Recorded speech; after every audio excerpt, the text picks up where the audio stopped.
उगच उगं डोकं दुखायला लागले या. काहीच कळलं नाही.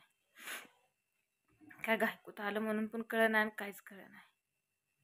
काय पाणी गार पिले म्हणून नाव झालंय. डोकंच दुखायला लागले. आणि त्यात आज घरी पण कोण नाही, नेमकं एकटीच आहे आज घरी.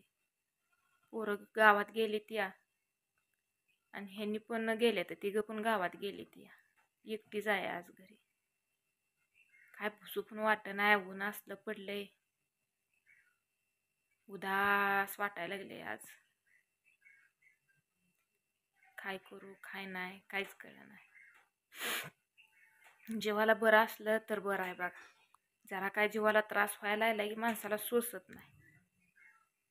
सोसत नाही म्हणजे कसं, अंगावर आपण म्हणतो नाही अंगावर दुखणी काढणं, खरं अंगावर दुखणी काढणं चांगलं नाही.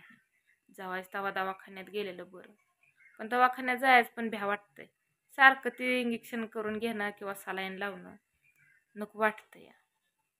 त्यापेक्षा एक गोळी खाल्ली की निवांत झालं. राहतंय उशिरा का होईना राहतंय. अजून तरी बघा काम हायच राहिलंयच. पण आता लय ऊन झालंय. म्हणजे शान सगळं तसंच पडलेलं आहे. ते शान आता 4 वाजता उचलते. आता काय टाकत नाही. पिल्यासनी तेवढं पाणी हे ठेवलं. दुसरी पिली होती ती सोडून दिली रिकामी. म्हणलं आता चला जरा निवांत बसावं घरात. म्हणून शिना बघा बसली निवांत. लेकरं असली म्हणजे इकडं तिकडं कालवा करते ती, बोलते ती. गेली ती सकाळी गावात, काय अजून आली नाही ती. कटणी करायला गेले ती व म्हणली कटणी करून आणतो. ह्यानी पण म्हणलं पोरं पण म्हणली मम्मी आमची कटिंग करायला जातो आम्ही गावात.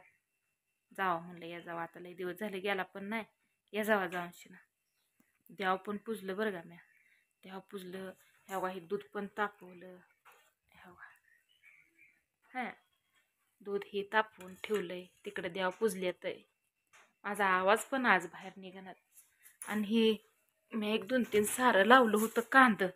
तेव्हा हे कांद पण एवढं कांद दाद्यानं आणलं ते काढून शिना. अर्धी सरी का काय, अर्धी सरी म्हणजे काढून ठेवले ते खाली. पण हे कापून एवढंच घरी त्यांनी आणल्या तर या. मी काय खाली गेली नाही म्हणजे काढाय गेली नाही. पोरानेच काढून आणल्या ते. ती एक बरं आहे बघा.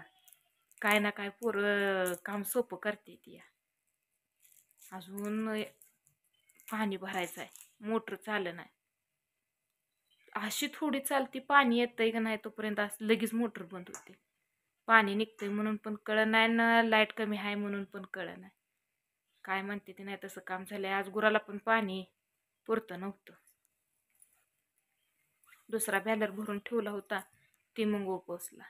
एखाद दिवशी असं नडी अडचणीला येतंय उपयोगी म्हणून शिना त्याला तसंच बांधून झाडाखाली ठेवतो. नेमका आज उपयोगीला आला. काय या रोज कामानं जीव आंबून गेलाय बघा. वाटतं 2-3 दिवस कुठं जावावं सुखाला. आईपाशी जावावं आपल्या, राहावं. तिला आपलं सुख दुःख सांगावं. आपल्याला काय त्रास आहे नाही ते सांगावं. आईशिवाय दुःख कुणाला सांगता येत नाही. कारण की आई खरंच आई ती अशी एवढी मोठी आहे ती. तिचं मूल करता येत नाही. लय जा वाटतंय मला 2-3 दिवस. पण मोहरं गेलं की महाग सगळं नडतंय. गुरं येते, लेकरं येते, स्वयंपाक पाण्याचं सगळं नडतंय. त्यामुळं मला जायचं मत नाही. मस्त जा वाटतंय. 1-2 दिवस तिच्यापाशी राहा वाटतंय. तिच्या संग बोलू वाटतंय. आई संग हे काय असं बोलू वाटतं. मस्त फोन करते, बोलते 2-4 दिवसाला. पण फोनचंच घेऊ. असं जाऊन बोलणं बसणं हे वेगळंच. आज तर तिचं लय ध्यान झालंय मला. लय आज मला तिच्यात म्हणजे असं जाऊ वाटत होतं. पण कोणाला बोलले नाही, गप बसली. कारण की मला माहित आहे आपण जर पुढे गेलो तर महागलं सगळं नडत आहे. त्यामुळं कुणाला काय बोलली ना. पण आईचं आज लय ध्यान व्हायला लागले. त्यात बारक्या भावाला नाही बरं. त्याला ते पोटात त्याच्या लय दुखतंय. मग त्याला डॉक्टरने सांगितलं अपेंड आहे म्हणून शिना. मग त्याला ॲडमिट म्हणजे व्हायला सांगितले सोमवारी. ती एक अजून भ्या वाटायला लागले. बारका आहे सगळ्यात भाऊ माझा. त्याचं काय लग्नही नाही अजून. पण काय ना काय महाग बघाय कसं काय ना काय रोज काय तर नवीनच महाग आहे. अचानक पोटात दुखायला लागल्यामुळं दवाखान्यात नेल्यावर सोनोग्राफी केली. त्यात सांगितलं अपेंडी आहे म्हणून शिना. ती आई काळजी करते लेकराच्या महाग काय ना काय बघी लागतंय. मग तिला म्हणलं केव्हा व्हायचं आहे गाडी मग ती म्हणली सोमवारी व्हायचं आहे. बरं म्हणलं मग मी 1-2 दिवसात येऊन जाते म्हणलं. आईला काय सगळी लेकर सारखी असते ती, पण ती काळजी करतीया भीतीया. त्याचं आज रक्त लगेच चेक केलं म्हणत होती. मी आज लय ध्यान तिचं यायला लागलं म्हणून तिला फोन केला. तर ती सांगायला लागली. मी तिला म्हणत होती 2-3 दिवस ये. कशाची येते ग म्हणली लेकराच्या महाग बघी म्हणली काय ना काय. पोटात दुखायला लागलं म्हणून रातच्या 2 वाजता नेलं तर डॉक्टरने सांगितलं अपेंडी आहे म्हणून शिना. आणि लवकरात लवकर ऑपरेशन करावं लागेल म्हणून सांगितलंय. त्याचं पोट दुखत होतं बरं का, लय दिवसापासून दुखत होतं. पण कोणी आम्हाला काय म्हणजे ध्यानातच आलं नाही. आम्हाला वाटायचं कशांतर होत असेल वजन उचलण्यानं हे दुखत असं वाटत होतं आम्हाला. पण डॉक्टरांनी सांगितल्यामुळं बरं किती बघित त्या दिवशी लय दुखायला लागलं म्हणून नेलं मनुष्यना ती तर कळलं. अगं आई म्हणली होईल 2-3 दिवसात व्हायला सांगितलं ॲडमिट.